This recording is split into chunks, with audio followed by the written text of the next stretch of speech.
day, another trip.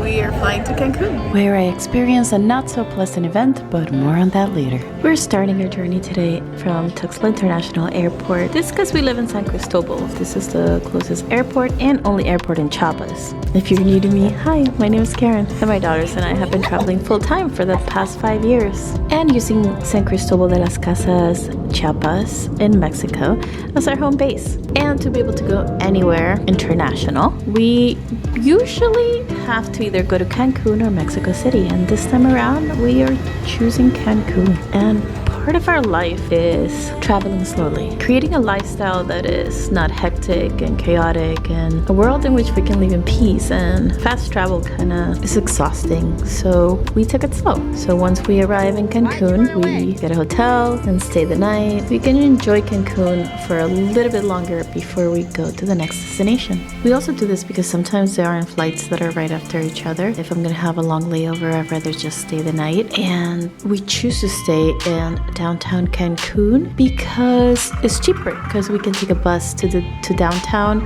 instead of spending $45 one way on a cab to any hotel in the area. Good morning, sunshine.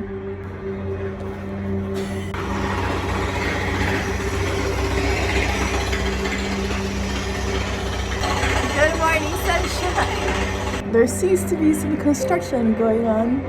So we're gonna go downstairs for breakfast because we're kind of tired from our ride yesterday. It was a long day, and going to the strip right now seems like a lot of work. So I think we're gonna chill at the pool, have some breakfast, and then maybe later go to the strip. I've actually never been to the strips. It will be my first time. And that's all the footage I have from that day, because we went down to breakfast. We started feeling sluggish. The kids said that they no longer wanted to hang out.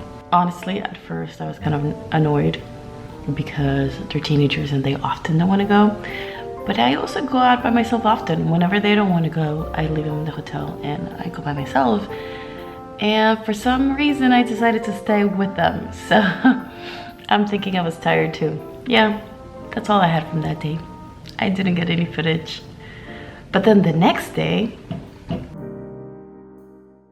So we have lived in Mexico for about 2 years now and use Cancun as a point of departure very often, yet we don't really explore here too often.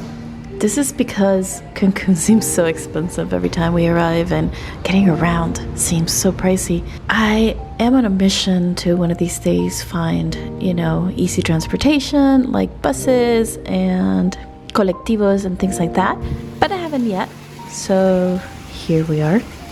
In this particular hotel we've stayed, I think, about 4 times. It's really pretty and I love the pool. Even though we don't use the facilities very often, having breakfast by the pool is good enough for me. Enjoy the view and the peace. And the staff is also very friendly. And the room has AC. Something that is very important because Cancun can get so hot. And when you're tired, being hot just kind of adds to the exhaustion, I think. So this is where we have breakfast. They usually have a buffet for breakfast. And for lunch and dinner, they do a la carte. We happened to be here during Mother's Day, and all the men in the hotel were working, while the moms that were employees got a free buffet and to watch a show. I also like this hotel, aside from liking it from the pool, because it's got an awesome taco stand right in front of it. Then across the street, there's also an OXXO. And then we're kind of on this little strip that has like a lot of different restaurants. Kind of touristy, kind of local. It's like the perfect in between. There's the taco stand. And as I was pointing out the taco stand, this taxi driver offered me a ride to the strip. I was hoping to find a colectivo so I can walk around and see what was available, but he said he would take me there and back for a really affordable price. I think he said like $20, because the original price that he quoted me was, I think, $30 for just one way, which it just wasn't in my budget. sí me dijo el señor que Uber les da muy poquito dinero, se quedan con casi todo. Muy barato todo y la verdad no te va a dar para ti. Y menos, entonces no paga nada y Cancún no es una ciudad como México, como Monterrey. Claro. And I got to chit-chat about the whole Uber versus taxi thing, which he says that Uber doesn't pay enough and he doesn't really think is fair that Uber drivers don't have to abide by the same rules that taxi drivers do. So that's his dilemma with Uber being available in this area. Now he drove me almost all the way to the bottom of the strip. The hotel strip is, I think it's a peninsula, and you have water on both sides. One side has the hotels and the other side seems to have more shops than anything else. And then he took me to a beach that he said was the most famous one for being scenic and a perfect picture spot. I'm guessing because it has the letters. It was very pretty, and because it was so early, it was really empty. He sat on a bench and waited for me, which was very nice of him, and gave me time to enjoy the view and take some pictures. And I also walked all the way to the ocean because I was really curious about the Sargasso, or the seaweed.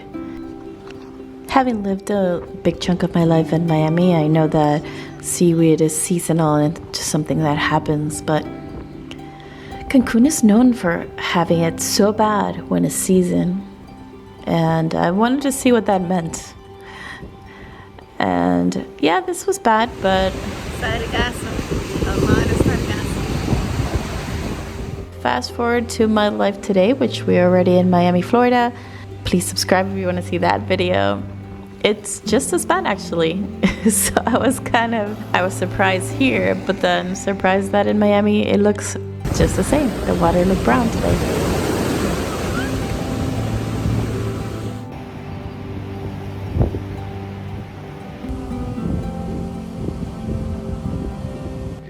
So that's not really how that part of the trip ended. It actually got kind of weird from there on. But let me take it back to the beginning. So when the taxi driver offered me a ride, I didn't really think anything of it because he was one of the hotel taxis and they're part of an association. On the way there, he kind of hit on me a little bit, but I just kept changing the subject and we had a wonderful conversation about many different things, and he seemed pretty cool. When we get to the beach, I get off, I take a few pictures out of respect because I didn't want to waste his time, and I'm like, okay, let's go. And then he's like, no, don't worry, take your time. So that's when I went down to the beach and I took some footage of the Sargasso and took some pictures there and things like that. When I come back up, he's still sitting in the bench and I'm like, okay, I'm ready whenever you are. And he's like, no, sit, please sit. At that point, I look around. I had noticed that like he was stopping at a public place in the first place because obviously I don't know Cancun, so I didn't know where he was taking me. So I had noticed that he was stopping at a public place. There were tons of people. There were several tour buses. So I didn't really think anything of it. I felt good, it felt safe. And then he asked me to sit down and I do the same thing, right? I scope out my surroundings to see who's around. A tour guide approaches us. I still feel comfortable, but a few minutes, maybe 2 or 3 minutes later, I'm like, okay, let's go. And he's very insistent, no, let's not go. And then he starts telling me that he can take me out to eat and he can buy me some tacos and etc. And when I finally get him to stand up to start going, he took that opportunity to hug me awkwardly because one, I wasn't expecting it, and two, we don't have that kind of relationship. So I felt awkward, to be honest. He kind of ended up pinning me down sideways, like both arms pinned down as he's hugging me. At that moment, I make eye contact with one of the tour operators just in case that this hug turned into something more. As soon as he's done hugging me and I'm like awkwardly laughing, I turn around, I'm like, okay, let's go. Like, you know, I want to go back to my kids so we can have breakfast.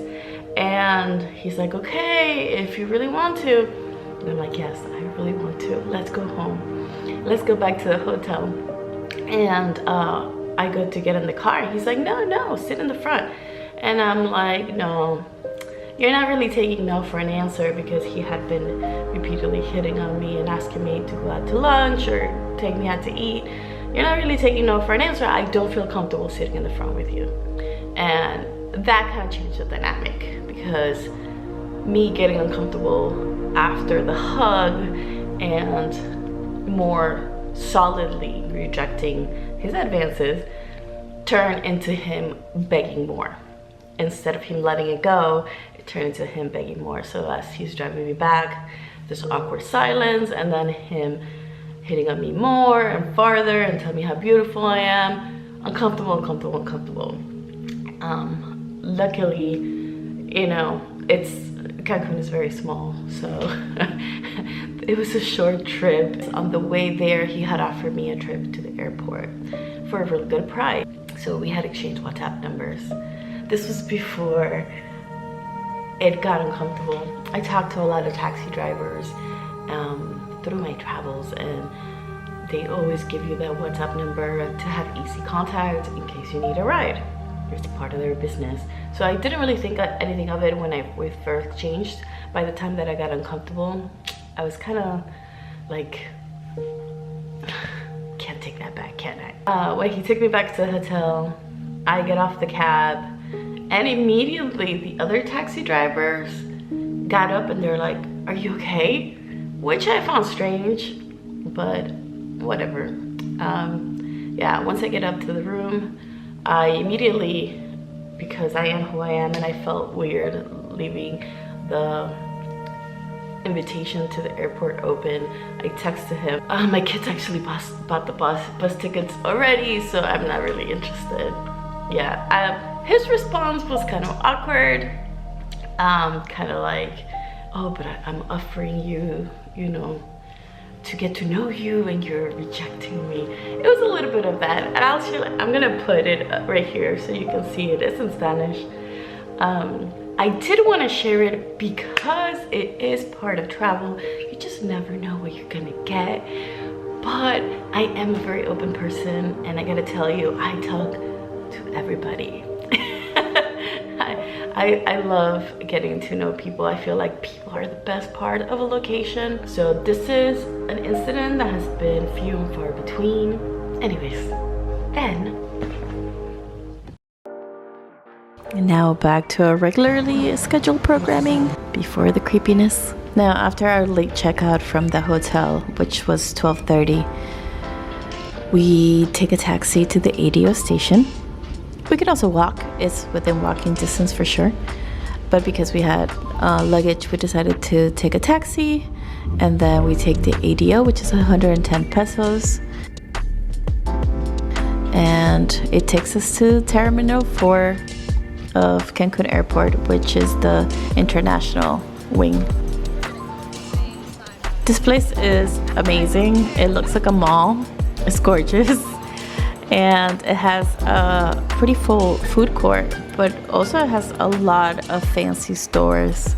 So if you forget to shop for anything in Cancun that also seem to have very fancy stores, you can buy here right before you hop on your plane.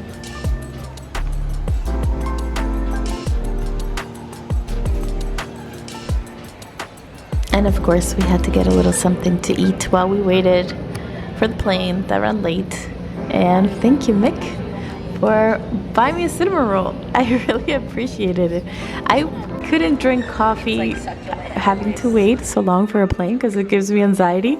So I decided to get a cinnamon roll, which I ate in parts because I'm also not supposed to have that. Not good for my health.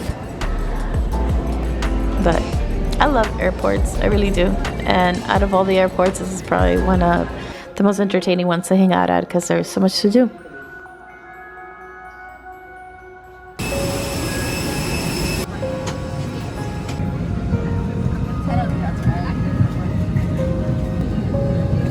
And our plane was empty. It was so empty. There were 47 people on board, I believe, and we got pretty much a row to ourselves instead of being squeezed into our 3 little seats. So it was really nice, and we arrived in Miami in the dark, twinkly lights, and unloaded very comfortably. YouTuber's dream to have an empty plane, I always say. And no line to get out. It was probably like a 30-minute walk within the airport because the airport is humongous. We're in Miami. That's why I'm And then we got a ride from family. tired. It's been a long day. Thank you for watching. Love you. Bye.